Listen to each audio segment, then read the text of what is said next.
Inizierei ovviamente estendendo il ringraziamento ai nostri ospiti, quindi a Nino Mele qui alla mia destra e Sebastiano Tola qui alla mia sinistra, oltre ovviamente a Alfa Editrice che, come avete visto, insieme all'Azione Sardegna organizza questa iniziativa, essendo responsabile dell'edizione di alcuni dei volumi di Nino Mele, appunto, e in particolare quello che noi commentiamo oggi, Promomines, fresco di stampa del 2019, che, sul quale insomma vorremmo fare una chiacchierata perché ci restituisce un quadro davvero interessante.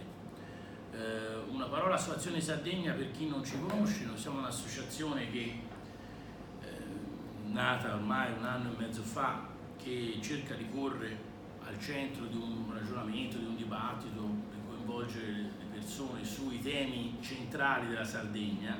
Facciamo un ragionamento non per forza a tutti i costi autonomistico, ma in realtà molto autonomistico, nella misura in cui vorremmo capire quali proposte poter mettere sul piatto a una serie di problemi anche atavici che purtroppo invece di trovare le soluzioni si stanno aggravando, non solo problemi economici, problemi sociali, problemi di spopolamento e quant'altro. Abbiamo fatto varie iniziative, tra l'altro di recente abbiamo un po' perlustrato anche il tema della condizione carceraria, con la quale diciamo il discorso di oggi fa un po' il paio.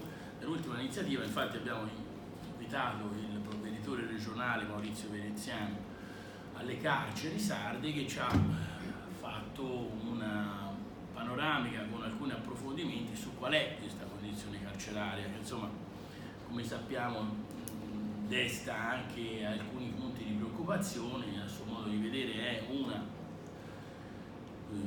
diciamo, tra le eccellenze del comparto in Italia. Insomma, c'è stato ampio spazio per opinioni anche divergenti, contributi, suggestioni su questo che è un tema molto critico, anche perché spesso recondito, un po' nascosto, dove però albergano vicende umane anche molto, come dire, toccanti, e soprattutto questa idea, e qui ce lo siamo già detti l'ultima volta, di una giustizia e di una pena che stenta a come dire, trasferirci e ad assolvere alla funzione di cui all'articolo 27 della Costituzione, che non è solo quella di non costituire un trattamento degradante e inumano per la persona, ma anche quella di rieducare la persona, no?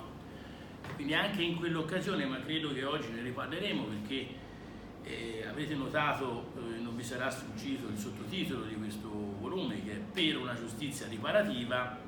E anche qui uno dei temi centrali della discussione è proprio come una giustizia possa volgere alla riparazione dei danni, delle ferite inferte a vittime varie che possono essere state toccate da illeciti, da fatti umani anche gravi, come questa giustizia possa in qualche modo istituirci una riparazione da una parte e una rieducazione dall'altra. E dobbiamo un po' constatare, da giuristi ci viene anche facile, no? Che il bilancio complessivo di questa condizione, direi partendo dalla situazione precarceraria, come si arriva in un carcere, poi qual è la condizione carceraria e qual è la condizione, qui a Nino Mele ce la racconta, personalmente post carceraria, perché tutte e tre vanno inquadrate in un percorso, perché altrimenti si rischia di, come dire, segmentare, parcellizzare un'esperienza che invece è lunga, è in divenire, è proprio un percorso. Come questo percorso in realtà finisca col mancare l'obiettivo che la Costituzione ci impone, no?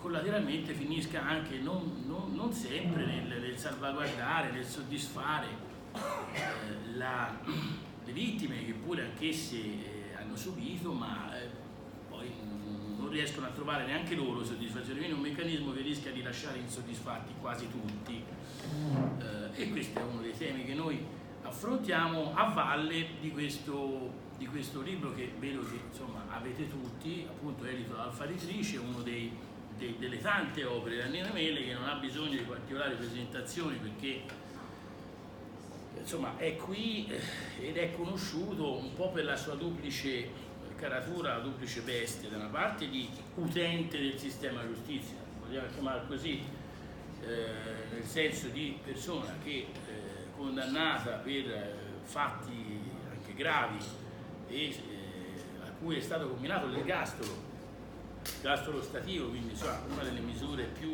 afflittive, anzi la misura più afflittiva, salvo la pena di morte in tempo di guerra che il nostro ordinamento prevede, e anche l'altra veste di scrittore, di persona che ha appunto anche con l'ausilio di Alfa Editrice ragionato, pensato e scritto e ci ha restituito queste riflessioni che ovviamente in parte riguardano la sua, diciamo, una sua autobiografia e in parte riguardano, diciamo, uno spaccato, come emerge da questo libro, anche della società, la società barbarecina, delle sue usanze, delle sue riti consuetudinari ed altro, tra l'altro in un melange molto interessante, lo notavamo prima, che viene proposto con questo volume. Sebastiano Tola lo conoscete, è avvocato, penalista, quindi anch'esso, diciamo, coinvolto dall'altro angolo di visuale sul tema della pena, della giustizia afflittiva o riparativa, a seconda di come la vogliamo con i migliori auspici guardare, ma anche lui scrittore di un recente volume, Dures, l'isola nell'isola, nel quale lui ma ce lo racconterai meglio tu, sempre per i tipi di Alfa Editrice, che quindi ha coperto l'intera, diciamo, produzione letteraria che è a questo tavolo, ci racconta questa visione della Sardegna, dell'interno della Sardegna, dei suoi riti, della sua storia, delle sue tradizioni, vista in una prospettiva molto accattivante di una sorta di invasione cinese che relega la Sardegna in un cantuccio interno, diciamo, con una sorta di muro che viene elevato attorno all'isola, ma non voglio ovviamente anticipare troppo del tuo volume, anche perché è in corso di presentazione anche questo, e quindi ci saranno occasioni per le quali potremo commentare anche quest'altra vicenda. Io partirei con questa chiacchierata alla quale siete tutti invitati a partecipare, quindi appena finiamo un primo tour de table, un secondo tour de table, insomma, prenotatevi pure, e so che qualche intervento credo che venga al pettine molto volentieri, così facciamo una chiacchierata più che un monologo.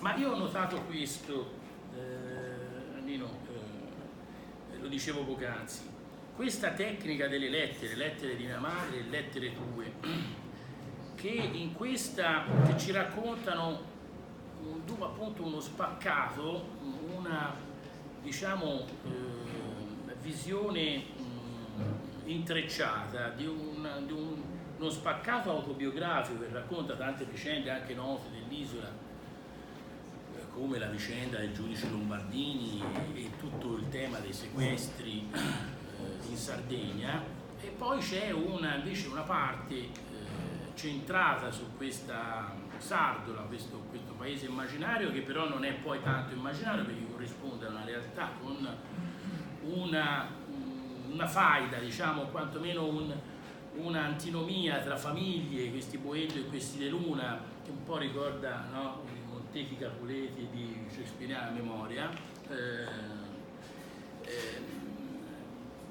con quindi una parte romanzata e una parte diciamo vissuta e raccontata che si intrecciano tra loro. Molto interessante questa tecnica che oggettivamente non si vede spesso. Io ti chiederei, per partire, quanto c'è di tua autobiografia qui dentro, quanto di racconto su quello che è stato un fenomeno, insomma, molto sentito e anche molto raccontato nella cronaca. Nannino Mele viene condannato all'ergastolo a partire da un duplice omicidio negli anni 70-76 avvenuto a Nuoro, che, insomma, sul quale lui stesso forse ci racconterà qualche luce, perché ci sono luci d'ombra ovviamente su quella vicenda lì. Poi ci sono stati il tema dei sequestri, della Barbacia Rossa, dei rapporti con le PR, ci fu anche, forse qui non l'ho notato, ma insomma quell'episodio dell'avvelenamento, insomma una serie di vicende davvero anche rocambolesche che riguardano la sua vita. Quanto c'è qui dentro, quanto hai voluto raccontare qui e quanto hai voluto far vedere dove affondano le radici di questi fenomeni, in quale cultura consuetudinaria, in quali realtà interne alla Sardegna e quali rimedi i riti consuetudinari, Saspaghes per esempio, no? Portavano ai conflitti, no? Pro homines vuol dire anche questo, no? Gli uomini dei gabbalici, di valore, questi uomini che si riunivano e tentavano di risolvere i conflitti con una giustizia consuetudinaria interna, rituale, con i loro riti, e tribale, se vogliamo, si affianca a tutto il tema della giustizia statale, che in parte la sostituisce pure, insomma. Ecco, volevo chiederti come nasce l'idea di Sardola e come questa si intreccia col tuo percorso individuale, se ci vuoi raccontare qualche momento saliente di questo per iniziare. Bene. Grazie. Buonasera a tutti. Il mio nome l'ha già fatto chi mi ha preceduto. Vi ringrazio tanto per la presenza. Scusate il mio tono di voce è basso, ma è proprio così. Bisognerebbe alzare la tecnologia e che aumenti questo volume, perché il mio tono è basso. Allora, parto dalla domanda principale, quella come nasce questo approccio tra le lettere di mia madre e il mio racconto di vita vissuta, di cui appunto narro dentro il libro. A dire la verità, io preparavo un libro su quel racconto lì, però poi i tempi si sono modificati e quindi si è modificata anche la mia idea, anche il mio scopo di allargare una narrazione diversa, perché ne sentivo la necessità di descrivere ciò che non avrei mai detto, quello di raccontare fatti che ormai erano per me anche dimenticati, si possono dire, ma li ho rivissuti questi e ne ho sentito la necessità, in particolar modo conoscendo di persona le ingiustizie. Le ingiustizie, io non parlo di me personalmente, ma le ingiustizie in generale che ho conosciuto dentro le carceri. E soprattutto questo rincorrere per qualsiasi cosa a un'imputazione, cioè trasformarlo in reato. Vedere il carcere come un punto come se fosse il carcere il punto di salvezza della nostra società. Allora viene fuori anche il dibattito di questa giustizia riparativa. Ho partecipato a qualche incontro e dico sinceramente che non ho condiviso quello, perché più che giustizia riparativa mi sembrava un dibattito di un gruppo di lacrimoni che forse puntavano a propagandare una loro esperienza negativa del passato, e quindi entravano dentro questo tema che per me è fondamentale, perché la giustizia riparativa veramente ci vuole in Italia, veramente è interessante per la nostra società, per uscirne fuori da questo meccanismo contorto che io l'anno scorso alle Camere Penali a Nuoro, ed ero ancora, diciamo, ancora oggi, io non sono un ex ergastolano, sono solo un ergastolano con la condizionale, quindi potrei tornare in carcere da un momento all'altro, perciò a volte anche le parole, e ne ho esperienze di questo, attraverso qualche libro che ha dato fastidio, quanto sia pericoloso, specialmente da chi vive una situazione come la mia, le parole possono diventare condanna, perché qua così è la situazione. E bene, io in quel convegno, in quella circostanza, avendo a fianco con me come relatore il presidente del Tribunale di Sorveglianza di Cagliari, che mi ha negato sempre tutto, e ho iniziato dicendo che noi in Italia viviamo una inciviltà giuridica. Questo è stato il mio inizio. E io questo lo ribadisco, perché quando tutto viene trasformato in reato, anche le minime cose, tutto viene incarcerato, tutto, non è che, cioè, non si va verso una società migliore, si va verso un imbarbarimento, verso di situazioni senza uscita. Perché vedete, io ho fatto 31 anni di carcere di fila, il carcere non rieduca, il carcere non reinserisce, il carcere abbruttisce, e oggi come oggi il carcere è un fallimento totale. La presenza detenuta in carcere, l'80% e forse di più, sono per reati che in carcere non dovrebbero essere risolti, e non li risolve il carcere, perché è diventata una piaga sociale, e una piaga sociale si guarisce nella società, si guarisce dalla società, promuovendo, come in queste occasioni, dibattiti, promuovendo idee per uscirne fuori dalle piaghe sociali. Abbiamo avuto l'alcol che era proibito e non lo ha risolto il proibizionismo, lo ha risolto una legge, e poi lo ha risolto la società, che non tutti sono diventati alcolisti, insomma. Oggi c'è il rischio che veramente si vada verso una dipendenza totale tra droga e alcol, che già i ragazzini a 12 anni, 13 anni ne fanno uso. Quindi stiamo attenti a questa propaganda di sicurezza, a questa propaganda di certezza di pena, a questa propaganda che chi è dentro per reati di sangue si butta la chiave e buonanotte. Ecco, questo, stiamo attenti, perché è bene non uscirne da questa trappola, non abituarci a questa propaganda, perché ci sta portando, io credo, ci sta portando, o lo siamo già, io spero di non usare parole troppo forti, ma penso che siamo in uno stato di pulizia vero e proprio. Non trovo luoghi coperti.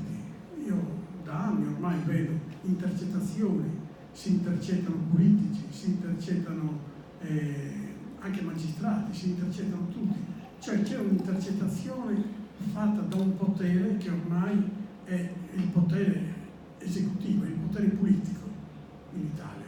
Non è la politica, non c'è l'uomo politico, c'è un altro potere, ed è quello repressivo, ed è quello della polizia o dei carabinieri o della finanza, eccetera. Secondo me quello è il potere. Io una volta nell'80, quando sono uscito dal carcere assolto da questo duplice omicidio, dopo una quindicina di giorni subisco una perquisizione terribile. Mi rivolgo al procuratore della Repubblica, allora dottor Marcello, e gli ho detto: ma caspita, ma dopo questi anni di carcere esco, penso di ricostruirmi qualcosa, mi arriva questo. Ho detto: meglio, guardi, noi siamo esclusi da queste cose qui.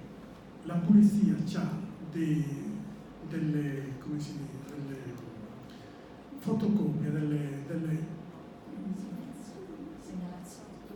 delle cose già prestampate, ecco, dei prestampati, dei prestampati, dove loro fanno la perquisizione e poi a noi ce lo comunicano entro 5 giorni. Noi non ci siamo esclusi.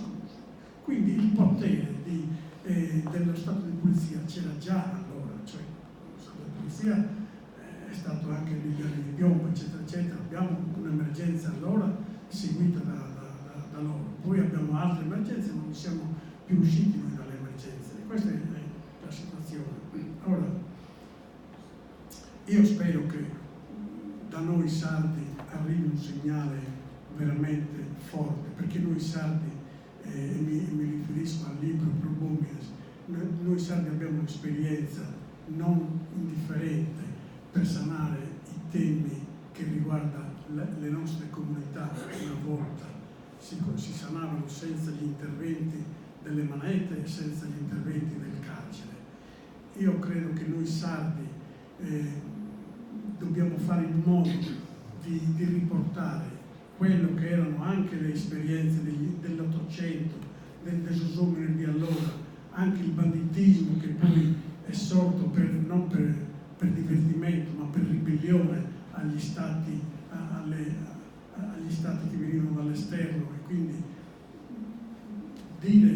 descrivere un po' meglio il bandito dell'Ottocento. Non parlo quello di oggi, che non c'è neanche oggi il banditismo in Sardegna, però fino agli anni 70 ha durato quel tipo di banditismo che se ne usciva perché diceva che difendersi dall'esterno era meglio. Forse era un errore, perché poi la repressione usava il famoso coperchio, che da un coperchio si coprivano tante pentole, a volte era anche dannoso, però quello era ancora quel banditismo che diffidava della giustizia, perché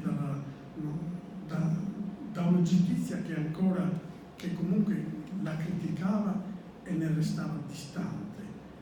Il mio processo stesso è stato un processo falso, creato da falsi testimoni che erano lampanti.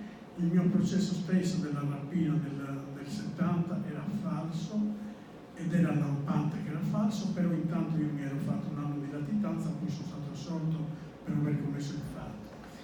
Il processo di San Cosimo a Moiala era falso e lo sapevano tutti, anche le pietre, che era falso. Eppure sono usciti degli ergastoli, sono uscite famiglie rovinate, faide, a non finire, un paese sconvolto da quella strage lì, da quel processo. Il paese non si è ripreso, ci è voluto anni, e guardate, gli anni per sanare quelle tragedie lì non è stata la giustizia, ma sono stati i morti e il tempo. Così gli scontri tra Uno e Bitti nell'Ottocento, chi li ha sanate? Non ha sanate la giustizia. Interventi dei prefetti, guardate, dei prefetti di Sassari, di Nuoro, che si sono riuniti in una zona San Giovanni, l'avvocato Tola me lo potrà dire meglio, in una zona che si chiamava San Giovanni, e questi prefetti, con Sosomire dei paesi, saggi dei paesi, con i latitanti presenti, hanno risolto e sanato la situazione, con i latitanti presenti. Pensate che passi avanti che noi abbiamo fatto come civiltà. Quelli facevano, si riunivano con i latitanti e sanavano il problema. Poi dopo scomparsi quelli, perché la repressione ha voluto e ha sempre cercato di allontanare questo Sosomire, questi saggi del paese, perché se ne voleva appropriare completamente come potere e come potere economico e tutto. E quindi poi sono venuti i processi i più disastrosi, Saverola, come ho detto prima, Sarkozy e tanti altri, fino ai tempi di oggi. Oggi i processi, non parlo da avvocato, parlo da detenuto che ho conosciuto ultimamente, che i processi vengono fatti in questura, ancora prima di entrare in carcere e ancora prima di entrare nel tribunale. Si fanno già in questura. Questi riti abbreviati, questi concordati, eccetera, si fanno lì, si patteggiano lì le cose. Cioè è fallito anche il processo penale, e di questo è bene che se ne parli, che è fallito anche il processo penale. E quindi ben venga la giustizia riparativa e ben vengano questi incontri.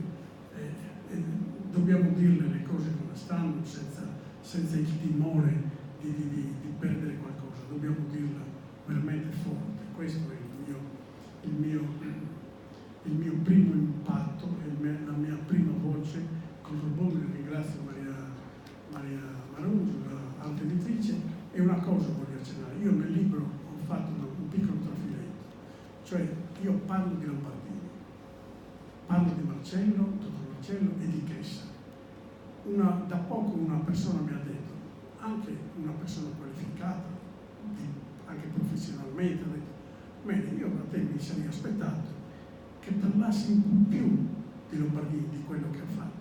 Ma io non voglio parlare male di Lombardini, non voglio parlare male di una persona quando scrivo.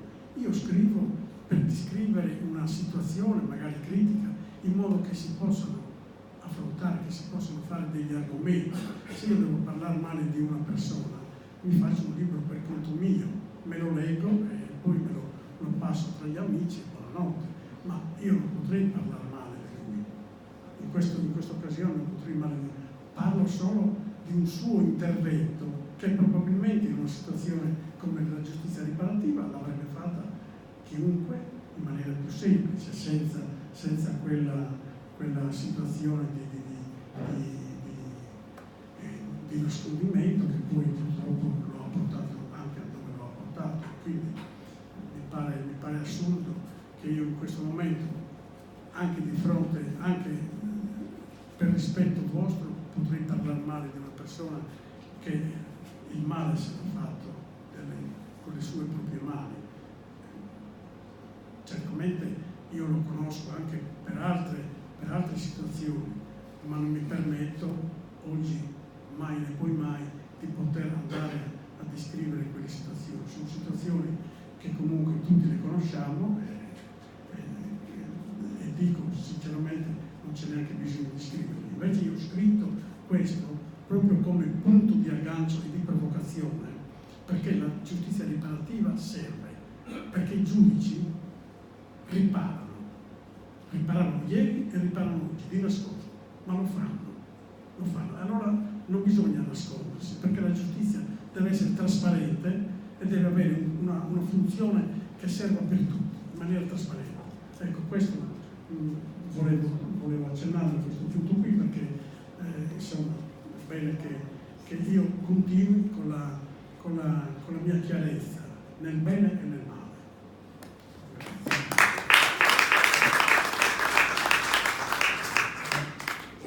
Vengo subito da te, Sebastiano, per chiederti, anche tu, se vogliamo, nella tua duplice esperienza di vita, cioè quella di bittese di origine, quindi riconoscitore di questi riti, di queste realtà che Nino ci raccontava e ci ha descritto in questo libro, ma anche come avvocato penalista. Ecco, il tema che solleva Nino ne solleva tanti, ma uno di questi sicuramente, se ho capito bene le tue parole, questa ipercriminalizzazione delle condotte, no? Che tra l'altro oggi, agli onori della cronaca, forse più di quanto lo sia stata negli ultimi anni, perché come sapete con il decreto fiscale e con una serie di altri provvedimenti si sono immaginate pene più severe, tutta una serie di nuovi reati, e quindi effettivamente noi siamo in un trend di politica del diritto e di politica giudiziaria che ci sta consegnando una situazione di moltiplicazione di questi procedimenti, moltiplicazione dell'inquadramento penale delle condotte, il che insomma poi si porta dietro tutta una serie di altre questioni. Sicuramente c'è anche il tema correlato del rapporto, anche a mio avviso incongruo, tra la giustizia e, la brutalizzo, le campagne elettorali.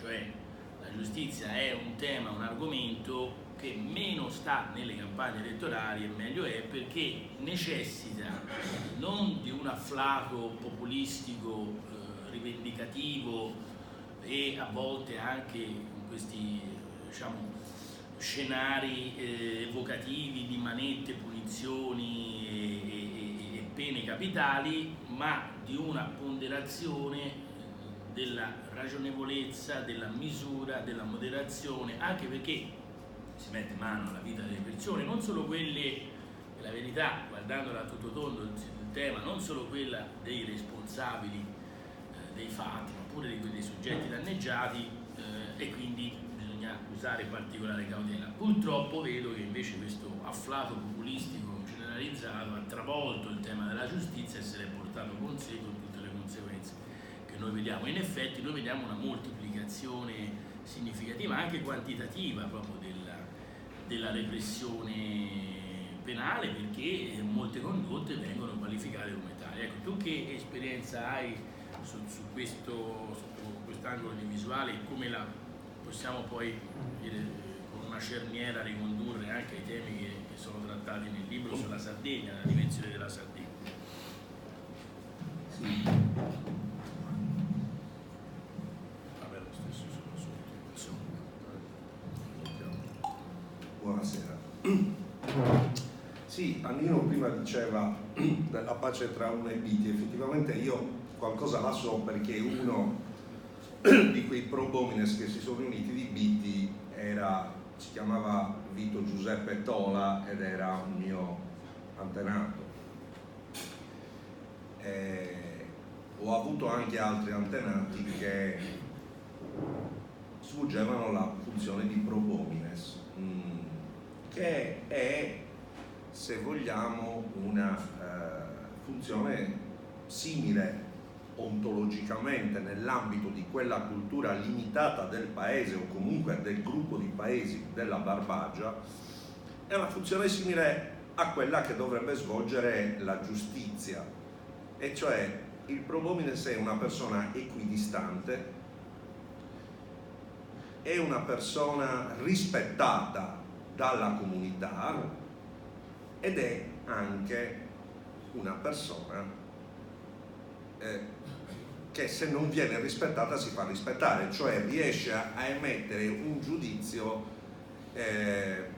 che tende a comporre, non a disunire, a comporre, non a punire, a comporre una situazione, ma che è dotata di effettività, nel senso che se la composizione non riesce e si ripete quello per cui è successo, in grado, con sistemi più o meno ortodossi per il nostro criterio, tra virgolette, effettivo della legge che siamo abituati a conoscere, ma sicuramente con un criterio molto efficace in Barbagia di far rispettare quello che è il patto. Quindi una figura molto simile a quella che dovrebbe essere in teoria la figura del giudice. Il problema che pone Annino è diverso.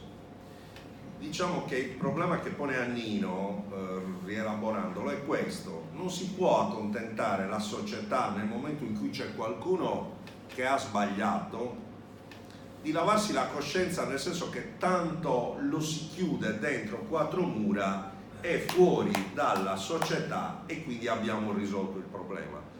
Perché questa è tendenzialmente il ragionamento mentale che viene effettuato dall'uomo comune, dall'uomo della strada, dall'uomo che non ha studiato, dall'uomo o dall'uomo addirittura coinvolto. Però in realtà, come diceva Aldo prima, l'articolo 27 della Costituzione è chiaro: il fine della pena non deve essere quello di punire e basta, deve essere quello di punire per rieducare.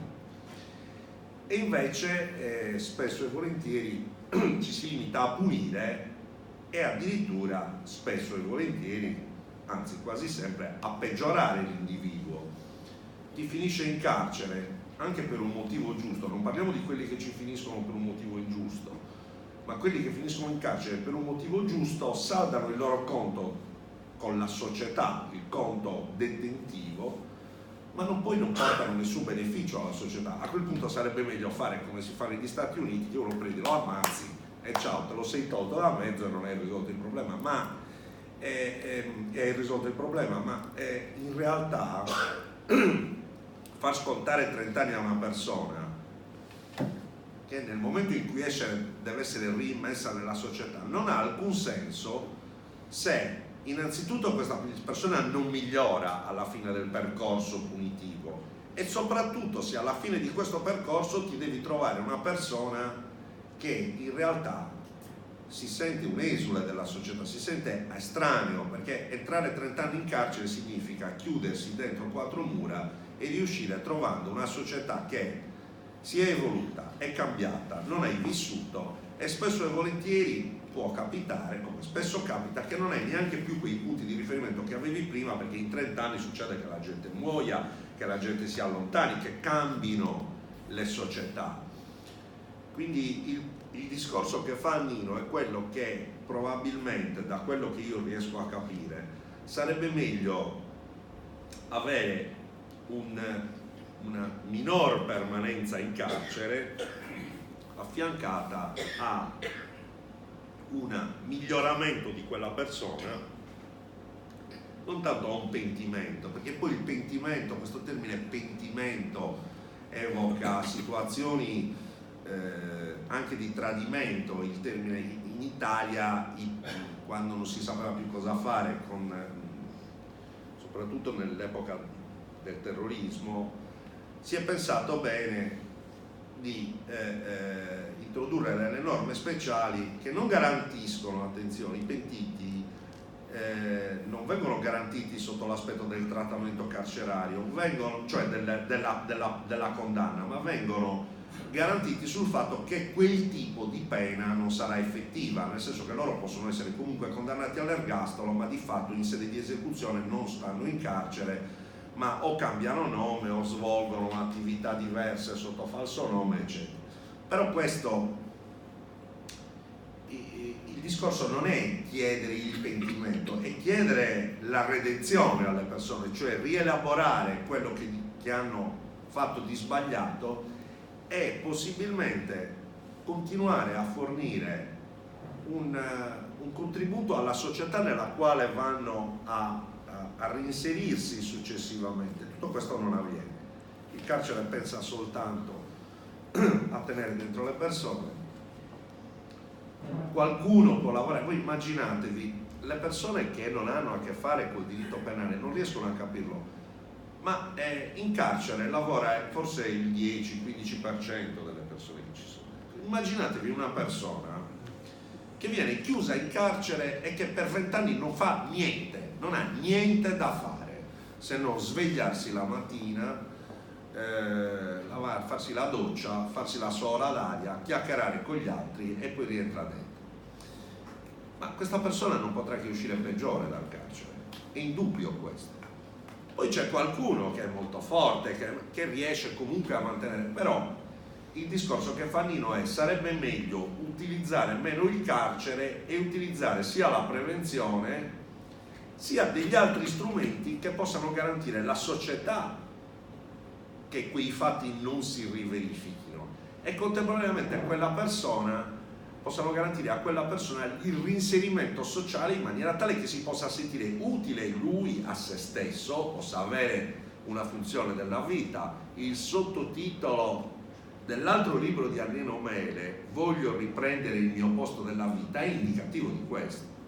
Per questo la giustizia riparativa, cioè riparare significa cercare di porre rimedio a ciò che si è fatto e contestualmente di riprendere un ruolo nella società che non sia più quello che si aveva prima, ma possibilmente sia quello di avere un contributo. Annino ne dà un esempio: ha pagato la sua pena, è uscito, era un uomo forte, perché bisogna essere forti per fare 30 anni di carcere, ora si vuole riprendere il suo posto della vita. E come la fa? Scrivendo. Scrivere è un'attività che comporta una comunicazione sociale, comporta un reinserimento sociale, comporta un poter comunicare con gli altri quello che si pensa e avere un rapporto con il prossimo. Invece questo è difficile oggi con per come è formulata la struttura della detenzione. Volevo dire una piccola cosa. Ecco, il rapporto è appunto con la giustizia riparativa. La giustizia riparativa si è sempre applicata nei paesi della Sardegna e ha sempre dato i suoi frutti, è sempre stata effettiva, e mai nessuno ha fatto un giorno di carcere per la giustizia riparativa. Adesso magari questo è un paradosso, nel senso che ovviamente il carcere è necessario, ci sono delle persone che probabilmente anche stando in carcere non hanno nessuna intenzione di reinserirsi, ci sono episodi come alcuni che abbiamo constatato anche di recente sui giornali, da poco è successo che qualcuno che fosse in serie di libertà ha pensato bene, anziché andare a casa e trovare la famiglia, di fare un'ulteriore rapina, e quindi voglio dire ci sono, deve essere garantito comunque l'interesse della società a che non ci siano dei turbamenti che ne alterino le normali relazioni, però questo si può fare in un modo diverso rispetto a quello brutale di chiudere una persona in gabbia e aspettare che sconti la pena.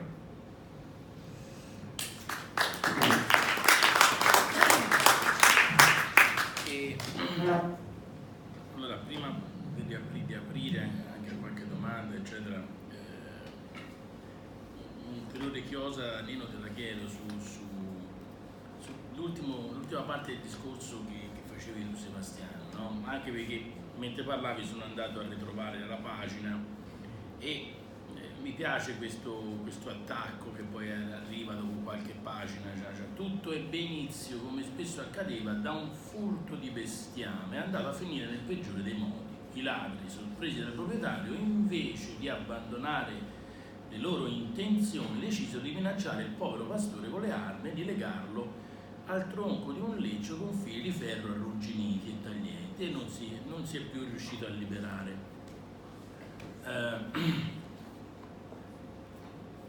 Come spesso accadeva, tutto ebbe inizio da un furto di bestiame, già ci precipita in una dimensione particolare, perché quello che voi state dicendo è anche, almeno a me solletica una riflessione è possibile pensare anche strumenti di repressione / rieducazione o di riparazione che siano commisurati alle realtà dove le persone vivono, che non sono tutte uguali. Una cosa è vivere in un paese dove c'è una faida diciamo ormai radicata, magari nata da una querella, anche se volete banale, e poi degenerata, come spesso accadeva, piuttosto che uno strumento da applicare in una metropoli, un contesto urbano diverso, con tradizioni diverse, con un rapporto anche, perché insomma quest'idea, che pure è il riverbero del principio di uguaglianza, se volete, no? Che però insomma il rimedio sia sempre uguale a se stesso, a prescindere dalle condizioni sociali, culturali, locali, tradizionali, insomma è qualcosa che ci fa capire che in effetti si tratta di una misura, diciamo, un rimedio preconfezionato con tutti i limiti che può avere un rimedio preconfezionato. Quindi mi viene da domandarmi, ma oltre al fatto che appunto noi abbiamo dei precedenti storici, tutta una tradizione, questa giustizia riparativa, la voglio chiamare così tribale, nel senso della vicinanza dei soggetti, delle realtà anche circoscritte sul piano dei numeri delle persone, demograficamente esigue, eccetera, eccetera, dove forse questo è possibile rispetto a realtà molto più, insomma, complesse. Ecco, voi vedete in qualche modo recuperabile, al di là poi così delle buone intenzioni, una proposta del ritorno a qualche strumento sperimentato su base consuetudinaria che qui da qualche parte in queste pagine emerge, no? come tentativo di risposta a alcune di queste questioni, perché insomma qui c'è una dimensione locale molto forte, cioè questo è un libro che presentato a Roma avrebbe ha un sapore diverso, comunque ti racconta una realtà non riproducibile in altri luoghi, sulla quale evidentemente credo a tutti noi farebbe piacere pensare a strumenti adeguati, mirati a questo tipo di realtà e anche alle ragioni di una certa, come dire, devianza, se vogliamo chiamarla così, che insomma hanno cause ben precise, che si sviluppano in un contesto ben preciso, eccetera. Interessante questo spaccato, è uno spaccato antropologico, oltre a essere un discorso generale sulla finalità della giustizia, su come dovremmo, come dire, rivederla, ripensarla da capo, perché qui abbiamo toccato prima ancora del tema della pena, proprio il tema del processo, ancora prima il tema della codificazione di nuove fattispecie di reato, quindi siamo ancora in fase, diciamo, di parlamentare, per poi avere la legge, l'applicazione della legge, l'interpretazione della legge che non sempre è del tutto ortodossa o congrua, o comunque, diciamo, unanime, quindi ci sono anche differenze perché instillo un'altra considerazione. Noi siamo famosi nel mondo, e mi occupo di raffrontare i sistemi. Il sistema nostro italiano, molti dei sistemi cosiddetti di civil law, il nostro in particolare, è un sistema formalista. Che significa questo? Significa che siamo prigionieri di una grande architettura di pensiero, che è quella che viene dalla pandettistica dell'Ottocento, recupera tutto il pensiero del diritto romano, eccetera, lo riorganizza in categorie astratte, crea i percorsi, crea le procedure e purtroppo ci viene detto, e anche un po' addebitato in tutto il mondo, si finisce con l'essere più attenti alle procedure che all'esito che queste producono. Tutti ci mettiamo un po' la coscienza in salvo avendo obbedito al protocollo. Questo riguarda l'ambiente medico come può riguardare tutti gli altri ambienti, insomma. Quando però io applico un paradigma formalistico alla giustizia, ai temi della giustizia, lì mi viene in mente un vecchio film che secondo me è sempre davvero attuale, tremendamente attuale, che è Detenuto in attesa di giudizio, con Alberto Sordi, 1971, tremendamente attuale. Perché se io calo la giustizia, che è una roba dove uno deve riflettere su quel che fa, deve avere anche una discrezionalità che però si unisce a una responsabilità della decisione che prende, perché non si può avere discrezionalità senza responsabilità, se no si insegue la procedura. Io ho fatto quello che mi dice la procedura, non sono addebitabile di alcunché, ma la procedura insomma, non ha un discernimento proprio, insomma. E invece ci vuole discernimento quando si pensa, si giudica qualcuno, e specie quando gli si applicano sanzioni anche estremamente, come dire, implicanti, come la restrizione di libertà personale. Ma mi taccio, sulla prima considerazione che pensieri hai? Che ci vuoi dire? Beh, ci sono dei passaggi che io ho conosciuto e ho vissuto abbastanza di persona. Io vedo in tutto questo degli interessi, ci sono sempre degli interessi di fondo. Allora, quello della comunità, a parte sì, accadevano questi fatti, però erano secondo me un po' meno di quello che accade oggi, perché noi delle volte certe cose le apprendiamo dal giornale, il giorno dopo ce le siamo già dimenticate. Allora, parto proprio dall'interesse dei problemi, dei due problemi. Ecco, tanto devo rispondere a due particolari ben precisi che conosco. Allora, Sosomino di una volta non avevano un interesse personale, non avevano nulla di cui non percepivano uno stipendio, percepivano solo quello di trasmettere alla comunità un valore, una serenità, una saggezza. Questo era il loro stipendio, era quello. Quindi, evidentemente da qualche parte questo non bastava, cioè tutto si è trasformato negli anni si è trasformato in capitalizzazione delle cose, cioè tutto doveva essere capitalizzato, tutto doveva rientrare con un interesse. Io in un libro, quello Il male dell'ergastolano, descrivo la corazza del detenuto di una volta,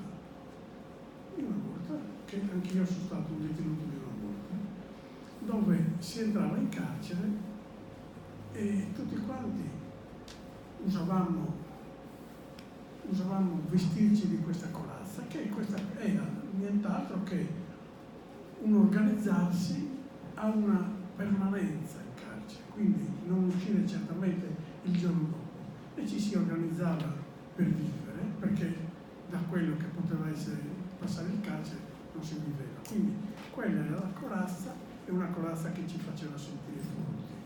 Il detenuto e noi eravamo detenuti senza valore per lo Stato, non avevamo valore, anzi eravamo proprio considerati delle persone da chiudere, da isolare, chi tentava di evadere veniva isolato per anni. Vabbè, oggi non c'è quasi più quello lì, gli isolamenti ci sono per altre ragioni, sappiamo benissimo, 41 eccetera, però io parlo del detenuto in generale. Oggi ha un valore rispetto a noi.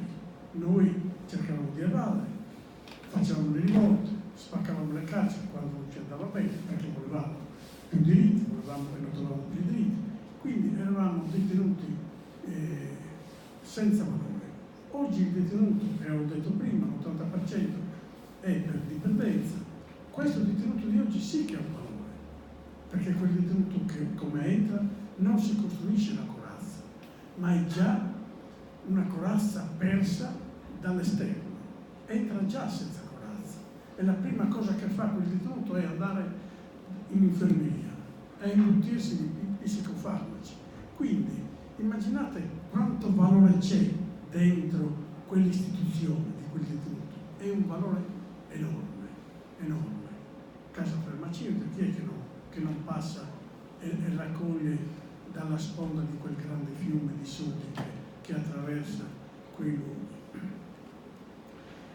E quindi ecco, la giustizia riparativa, quindi il fatto dei sosumeri, la prevenzione nei nostri paesi, quando succedeva un fatto, difficilmente restava nascosto, difficilmente non si sapeva, perché parlavano anche le pietre stesse, raccontavano un fatto, qualsiasi fatto fosse nascosto, fatto in maniera nascosta, tutti sapevano, e quindi c'era l'interesse, e comunque scattava l'interesse per risolvere quella situazione lì.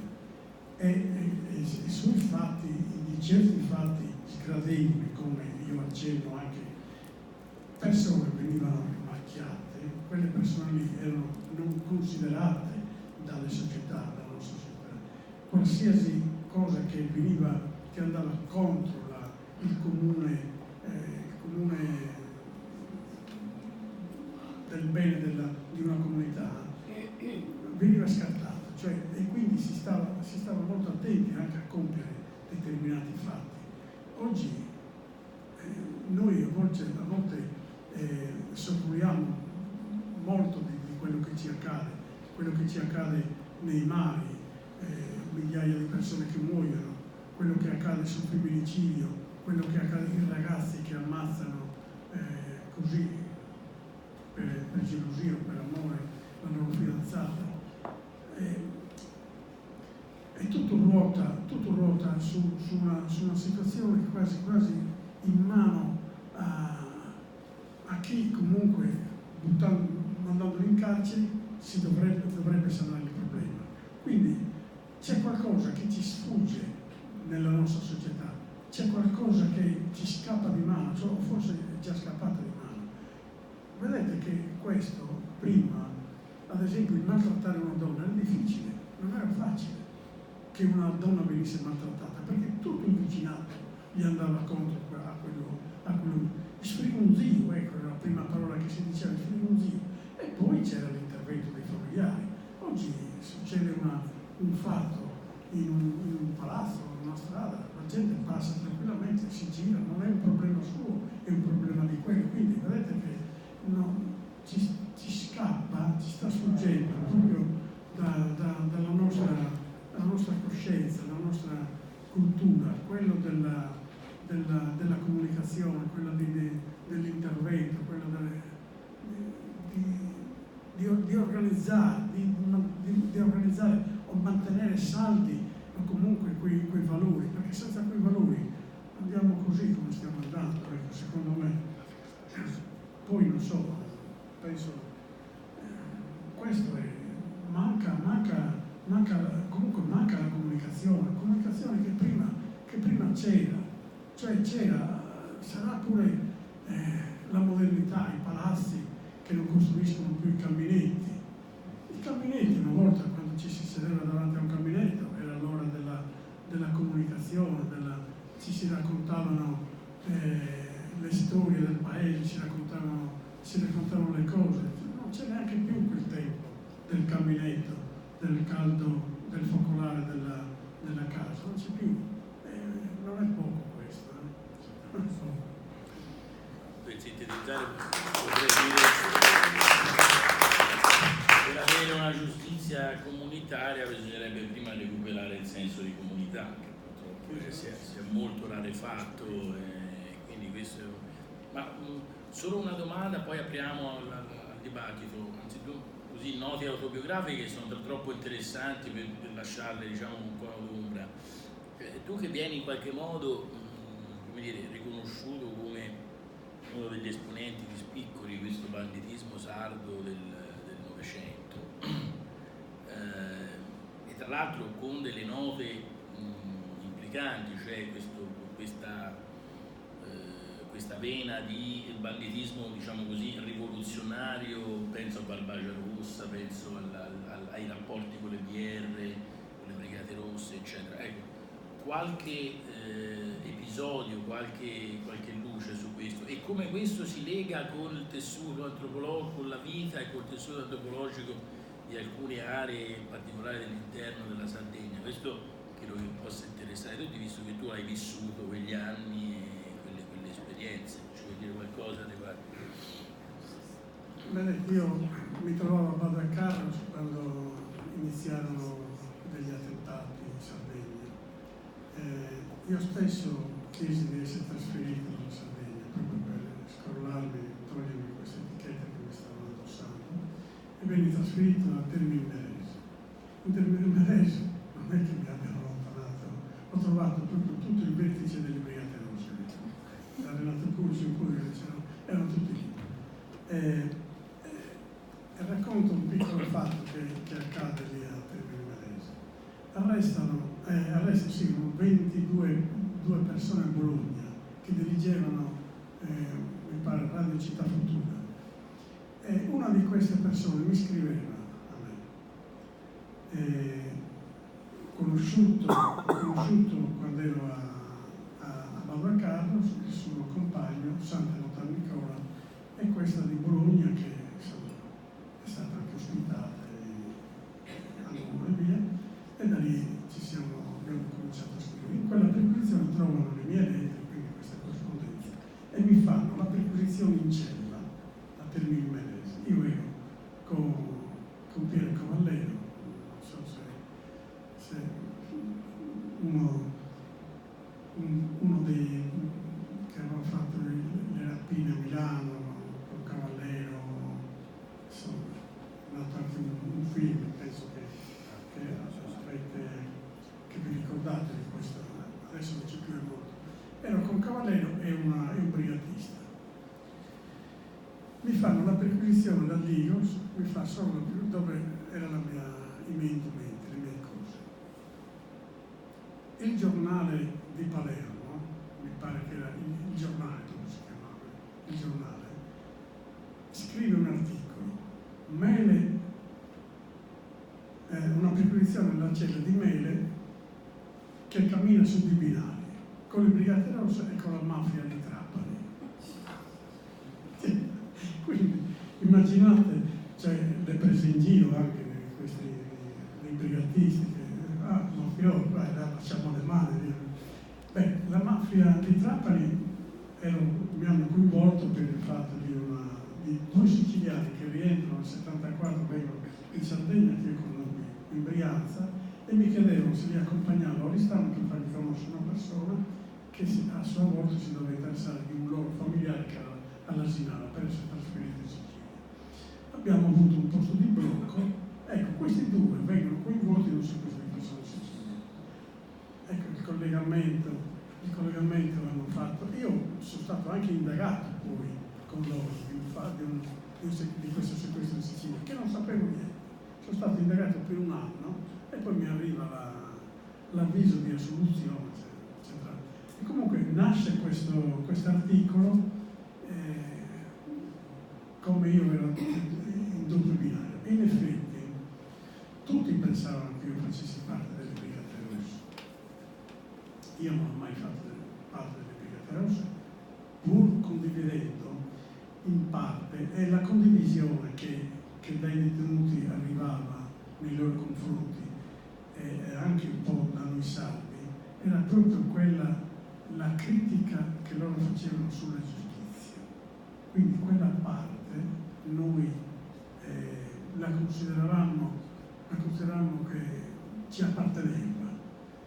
E qui il coinvolgimento in Sardegna più che altro è avvenuto per quello, non certo per una cultura operaia che non c'era e che non poteva attichire in Sardegna, perché Sardegna era agropastorale, quei pochi operai di Ottana erano già in fallimento già da allora. Quindi solo quella parte lì. Io ho condiviso, ho vissuto in carcere, perché in carcere, quando ci si trova in carcere, non è che uno cerca di smarcarsi da quello. Siamo insieme, le lotte le abbiamo fatte, e le abbiamo fatte, io ho condiviso diverse proteste insieme a loro. E una cosa però io critico, e l'ho criticato allora e critico oggi in qualche mio libro, che in qualche modo è stato anche un po' trascurato quel punto lì, dove tantissimi detenuti, e non parlo solo di sardi, aderivano a queste lotte perché dalle Brigate Rosse si poteva aspettare anche un movimento di evasione, perché loro erano per la liberazione pure del detenuto, quindi c'era una forte partecipazione pure di napoletani, di catanesi, di pugliesi, e quindi loro li chiamavano, questi venivano chiamati IPP, cioè prigionieri proletari, che quando è arrivata la legge della dissociazione dopo la Cozzini, le Brigate Rosse, bene o male, riconosciuti come prigionieri politici, hanno usufruito immediatamente di questo beneficio, e quindi i PP sono rimasti in carcere perché non avevano nessun titolo. E quindi c'è stata una forte delusione, anche una forte critica da parte dei detenuti comuni nei confronti delle Brigate Rosse. Quindi il mio passaggio con le Brigate Rosse, più che altro descritto dai giornali, è zero. Da Termini Imerese, poi passato a Favignana, io sapevo già del fallimento delle Brigate Rosse, lo sapevo già da loro, ma dal vertice, perché le Brigate Rosse erano i franceschini, quindi Bene, Renato, Curcio, erano loro le Brigate Rosse, Barbara Barzellani, quei pochi che erano rimasti latitanti, ma le Brigate Rosse vere erano in carcere, e io sapevo da loro che le Brigate Rosse erano già fallite. Quindi quando in Sardegna c'è stato un avvicinamento con le Brigate Rosse, lo dicevo, statevene per conto vostro, perché tanto con le Brigate Rosse non andate da nessuna parte. In Sardegna ci sono delle cose da muovere, ci sono certamente delle cose di cui la parola anche rivoluzione non deve offendere nessuno. No, abbiamo una servitù militare, abbiamo una situazione che ci schiacciava in Sardegna, che ci schiaccia tuttora, ma non entrate nelle Brigate Rosse, perché le Brigate Rosse hanno un sistema partitico che con noi non ha niente a che fare, e questo è il mia esperienza con le Brigate Rosse, non ho tanto da criticare loro, perché evidentemente portavano avanti un'ideologia che secondo me è un po' esagerata quando hanno cominciato a alzare il tiro, come si dice, per il resto qualcosa di c'era. Mi colpisce il dato che appunto, se mi pare tu l'abbia confermato, che se rapporti verano, o vi sono stati, sono maturati in carcere, in gran parte. Io a proposito di Palermo posso solo raccontare brevissimamente un piccolo aneddoto, essendo stato più volte chiamato dai gesuiti, padre Pintacuda, a Palermo a insegnare nei loro corsi. Una volta mi imbatto in uno di un sacerdote che lei insegna all'università, sì, anch'io insegno all'università. L'università del crimine era il cappellano De Lucciardone, che mi spiegò cosa poi significava quella frase, cioè quanto si apprende dei circuiti malavitosi, diciamo così, tra loro, e quale tipo di contaminazione si realizza proprio all'interno del carcere, dove si socializzano tutta una serie di informazioni, di contatti, di esperienze che poi non sempre vanno, diciamo, nella direzione di ridurre i fenomeni di devianza, ma anzi vanno probabilmente spesso nella direzione opposta.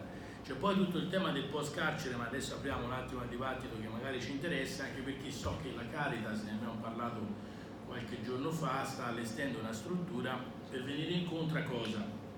A quei detenuti che usciti con permessi eccetera non hanno dove andare ad albergare, perché o le famiglie li respingono o non hanno, come sapete ci ha raccontato Maurizio Veneziano stesso qui in Sardegna, dove ci riferiva che una buona parte di popolazione carceraria non è sarda, sul tema cosiddetto della regionalizzazione della pena, no? Quanti debbono essere in un contesto normale sardi che scontano la pena in Sardegna e quanto invece accade, come accade viceversa, e lui ci raccontava di questa esigenza che il sistema carcerario avverte, e anche sul piano della prevenzione a livello nazionale, è quello di eradicare i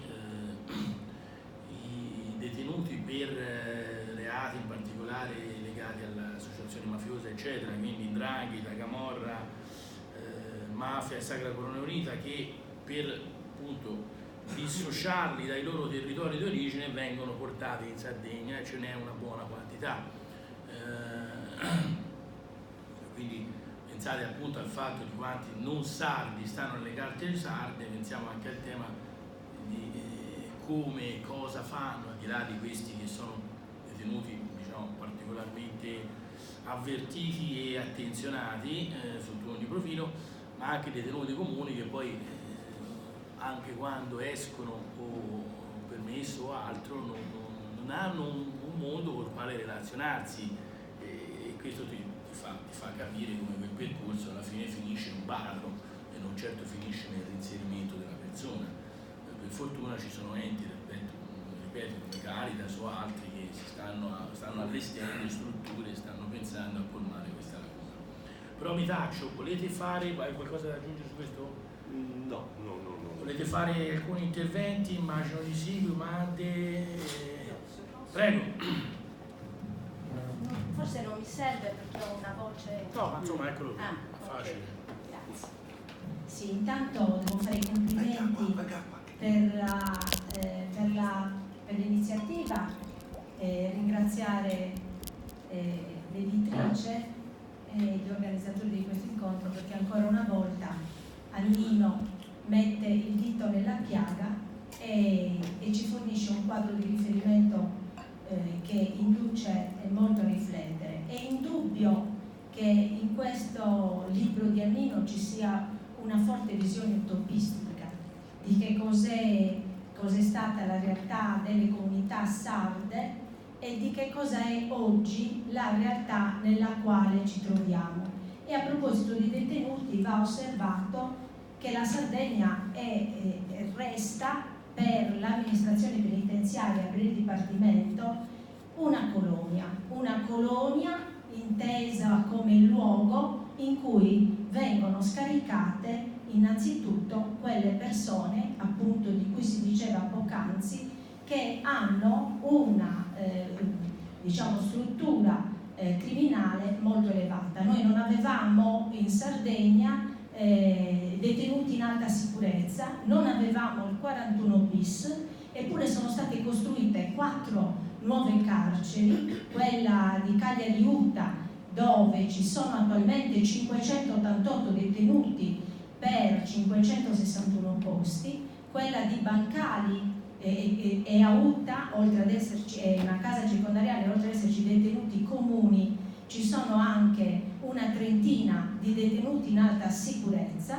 Poi abbiamo il carcere di Bancali, dove insieme a altra casa circondariale, dove abbiamo il 41 bis e dove quindi ci sono 90 detenuti che sono con la massima sicurezza. Oristano, dove a fronte di 265 posti ce ne sono 275 e sono tutti AS.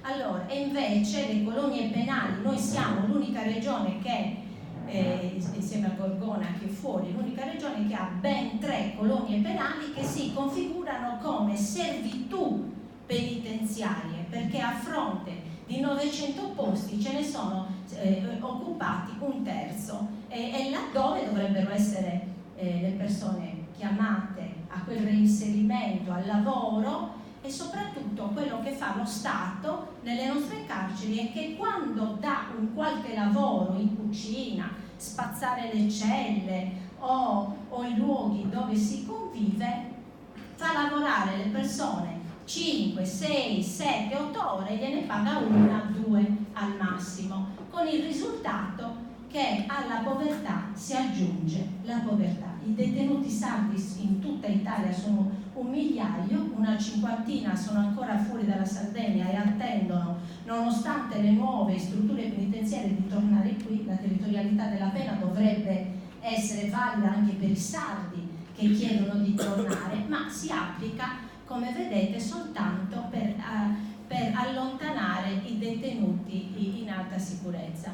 Quindi una situazione paradossale. Allora, che cosa leggo io attraverso il libro di Annino? La giustizia riparativa deve partire, e questa è l'indicazione che ci dà il libro, da chi ha subito l'offesa, perché c'è chi offende e c'è chi subisce l'offesa, ma se non si costruisce una relazione con chi l'offesa l'ha subita, non è possibile convertire e realizzare una giustizia riparativa. Gli uomini d'onore, gli uomini che si incontravano per ridare un riequilibrio alla comunità, avevano questo compito: andare a vedere dove l'ingiustizia era stata realizzata, compiuta, e mettere sullo stesso tavolo, sullo stesso piano, chi aveva subito l'ingiustizia e chi aveva arrecato il danno, che poi lo avesse fatto per una valutazione, per un errore, eccetera. Infatti il tema della vendetta è l'altro aspetto che viene messo in evidenza, e c'è una vendetta invece che è quella dello Stato, che viene costantemente attuata, e la vendetta dello Stato appunto si realizza con la carcerazione a vita. Noi parliamo di Annino che ha la libertà condizionale, quindi rischia di tornare in carcere, ma abbiamo avuto recentemente la morte di Mario Trudu, che aveva invece il carcere ostativo, l'ergastolo ostativo, che è un altro obbrobrio che si unisce all'ergastolo. Non basta che l'ergastolo, che ci sia l'ergastolo, ma ci deve essere anche l'ergastolo ostativo, e guarda un po', ha colpito fondamentalmente i detenuti di spessore e di storia.